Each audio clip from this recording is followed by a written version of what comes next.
Tamil Nadu മുഖ്യൻ Joseph വിജയന്റെ ആവേശമൊക്കെ നല്ലതാണ്. പക്ഷേ ഇരട്ടത്താപ്പ് പുറത്തെടുത്താൽ അതങ്ങ് പൊളിച്ചെടുക്കും മലയാളികൾ.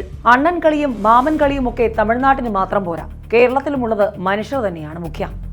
ആവേശമൊക്കെ കൊള്ളാം, പക്ഷേ ഇങ്ങനെ ഇരട്ടത്താപ്പ് തുടർന്നാൽ അതങ്ങ് കയ്യിൽ വെച്ചാൽ മതിയെന്ന് മുല്ലപ്പെരിയാർ വിഷയത്തിൽ നിലപാട് കടുപ്പിച്ചിരിക്കുകയാണ് കേരളം.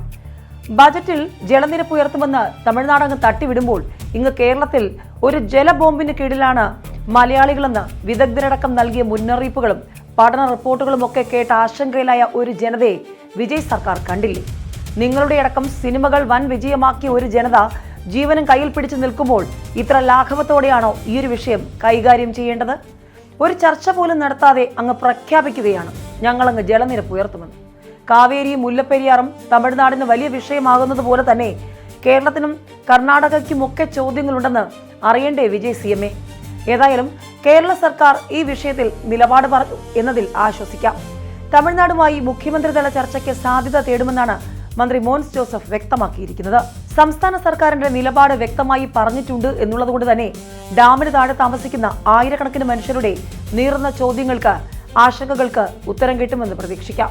പുതിയ ഡാം വേണമെന്ന ആവശ്യത്തിൽ കേരളം ഉറച്ചു നിൽക്കുകയാണെന്നും ഡാം സുരക്ഷിതമാണെന്ന തമിഴ്നാടിന്റെ പ്രഖ്യാപനം ദൗർഭാഗ്യകരമാണെന്നും കേരളത്തിന് പറയേണ്ടി വരുന്നതാണ്. കേരളത്തിലെ പരിസ്ഥിതി വിദഗ്ധർക്ക്, ശാസ്ത്ര ഗവേഷകർക്ക് പറയേണ്ടി വരുന്നത് മറ്റൊന്നും കൊണ്ടല്ല, മാറിയ കാലാവസ്ഥാ സാഹചര്യം, കേരളത്തിൽ അടുത്ത കാലത്തായി പെയ്യുന്ന കനത്ത മഴ. എന്ത് സാഹചര്യം ഉണ്ടായാലും വലിയ ആശങ്കയാണ്. മണ്ണിടിച്ചിലുണ്ടാകുന്നു, കനത്ത മഴയിൽ ഉരുൾപൊട്ടൽ ഉണ്ടാകുന്നു. അങ്ങനെയെങ്കിൽ ഡാമിന്റെ കാര്യത്തിൽ ആശങ്കയുണ്ട് എന്ന് പറയുന്നത് വിദഗ്ധരാണ്.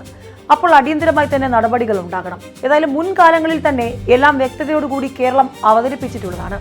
മുല്ലപ്പെരിയാർ ഡാമിന്റെ ജലനിരപ്പ് 142 അടിയിൽ നിന്നും ഉയർത്താൻ ഒരു കാരണവശാലും കേരളം അനുവദിക്കില്ല. കേരളം അതിനോട് യോജിക്കുന്നില്ല എന്നതാണ് സംസ്ഥാനത്തിന്റെ നിലപാട് ഇപ്പോൾ പറയുന്നത്. മുല്ലപ്പെരിയാറിന്റെ സുരക്ഷയുമായി ബന്ധപ്പെട്ട് വലിയ ആശങ്കകൾ ഉയർന്നു നിൽക്കുന്ന ഒരു കാലഘട്ടത്തിലൂടെയാണ് നമ്മൾ കടന്നു പോകുന്നത്. അതുകൊണ്ട് തന്നെ സുപ്രീം കോടതി നിർദ്ദേശിച്ചിരിക്കുന്ന മാനദണ്ഡങ്ങൾ ഉൾപ്പെടെ കൃത്യമായി പരിശോധനയ്ക്ക് വിധേയമാക്കണമെന്ന് തമിഴ്നാടിനോട് ആവശ്യപ്പെട്ടിട്ടും ആ കാര്യങ്ങളൊന്നും ഇതുവരെ നിർവഹിക്കപ്പെട്ടിട്ടില്ല എന്നുള്ളതാണ് കേരളത്തിന്റെ ആശങ്ക.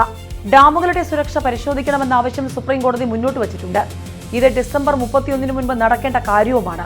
മുല്ലപ്പെരിയാർ ഡാമിന്റെ കാര്യത്തിൽ ഇതുവരെ ആ സുരക്ഷാ പരിശോധന പോലും നടത്താൻ കഴിഞ്ഞിട്ടില്ല. ബേബി ഡാം ബലപ്പെടുത്തലുമായി സുപ്രീം കോടതി നിർദ്ദേശിച്ച കാര്യങ്ങളും ഇതുവരെ നടപ്പിലായിട്ടില്ല. ഡാമിന്റെ സുരക്ഷയുമായി ബന്ധപ്പെട്ട കാര്യങ്ങൾ പോലും സുപ്രീം കോടതി പറഞ്ഞത് നടക്കാതെ നിൽക്കുന്ന ഈ കാലഘട്ടത്തിൽ ഇത്തരം ഒരു ആവശ്യം തമിഴ്നാട് ഉന്നയിച്ചത് തന്നെ നിർഭാഗ്യകരമാണെന്നാണ് മന്ത്രി മോൻസ് ജോസഫ് അടക്കം പറഞ്ഞു വെക്കുന്നത്. 142 അടിയിൽ നിജപ്പെടുത്തിയിരിക്കുന്ന ജലനിരപ്പ് മാറ്റാൻ ഇപ്പോൾ കേരളത്തിനോ തമിഴ്നാടിനോ അവകാശമില്ല.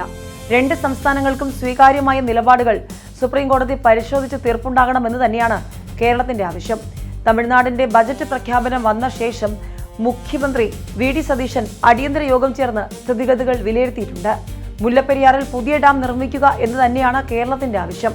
തമിഴ്നാടിന് ആവശ്യമായ വെള്ളം കൊടുക്കുന്നതിനും കേരള ജനതയ്ക്ക് സുരക്ഷ ഏർപ്പെടുത്താനും കഴിയുന്ന വിധത്തിൽ അഭിപ്രായ സമന്വയത്തോടെ ഇത് പരിഹരിക്കണമെന്ന മുറവിളി ഉയരുകയാണ്. തമിഴ്നാട്ടിലെ പല ജില്ലകളും മുല്ലപ്പെരിയാറിലെ ജലം ആശ്രയിച്ച് തന്നെയാണ് മുന്നോട്ട് പോകുന്നത്. കേരളം ഒരു ഉപഭോക്തൃ സംസ്ഥാനമാണ്. തമിഴ്നാട്ടിൽ നിന്നും നിരവധി സാധനങ്ങൾ കേരളത്തിലേക്ക് കൊണ്ടുവരുന്നുണ്ട്. അതുകൊണ്ട് തന്നെ തമിഴ്നാട്ടിലെ കർഷകരുടെ ആശങ്ക കാണണം. പക്ഷേ കേരളത്തിന്റെ ജനങ്ങളുടെ സുരക്ഷയും ഉറപ്പാക്കണം. സുപ്രീം കോടതി നിർദ്ദേശപ്രകാരമാണ് മുല്ലപ്പെരിയാർ അണക്കെട്ടിൽ 142 അടി വെള്ളം നിലനിർത്തുന്നത്. ഇതിൽ മാറ്റം വരുത്താൻ കേരളത്തിനോ തമിഴ്നാടിനോ അധികാരമില്ല. രണ്ട് സംസ്ഥാനങ്ങൾക്കും സ്വീകാര്യമായ നിലപാട് സുപ്രീം കോടതി സ്വീകരിക്കണമെന്നാണ് കേരളം ഇപ്പോൾ പറഞ്ഞു വെക്കുന്നത്. പുതിയ ഡാം വേണമെന്നുള്ളത് തന്നെയാണ് കേരളത്തിന്റെ നിലപാട്. അതിലൊരു മാറ്റവുമില്ലെന്ന് മോൻസ് ജോസഫ് ആവർത്തിച്ചു പറയുന്നുണ്ട്. കഴിഞ്ഞ ദിവസം അവതരിപ്പിച്ച വിജയ് സർക്കാരിന്റെ ആദ്യ ബജറ്റിലാണ് മുല്ലപ്പെരിയാർ അണക്കെട്ടിൽ ജലനിരപ്പ് ഉയർത്താൻ ശ്രമിക്കുമെന്ന് പ്രഖ്യാപിച്ചത്. നിലവിലുള്ള കരാറുകൾ, ട്രിബ്യൂണൽ വിധികൾ, നീതിന്യായ നിർദ്ദേശങ്ങൾ എന്നിവയ്ക്ക് അനുസൃതമായി അണക്കെട്ടിലെ ജലനിരപ്പ് ഉയർത്തുമെന്നായിരുന്നു പ്രഖ്യാപനം. തമിഴ്നാടിന്റെ ജലാവകാശങ്ങൾ സംരക്ഷിക്കണം. അന്തർ സംസ്ഥാന നദീജല പങ്കുവയ്ക്കലിൽ സംസ്ഥാനത്തിന്റെ താൽപര്യങ്ങൾ പക്ഷെ പൂർണ്ണമായും സംരക്ഷിക്കുകയും വേണം. ദീർഘകാല ജലസുരക്ഷ ഉറപ്പാക്കുന്നതിനുള്ള പദ്ധതികൾ ദ്രുതഗതിയിൽ പൂർത്തിയാക്കണം.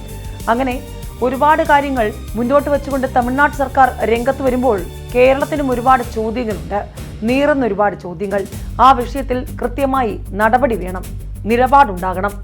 അതുതന്നെയാണ് ഈ മേഖലയുമായി ബന്ധപ്പെട്ട് നിൽക്കുന്ന ഗവേഷകർ, പരിസ്ഥിതി സ്നേഹികൾ, വിദഗ്ധർ ആവർത്തിച്ചു പറയുന്നത്.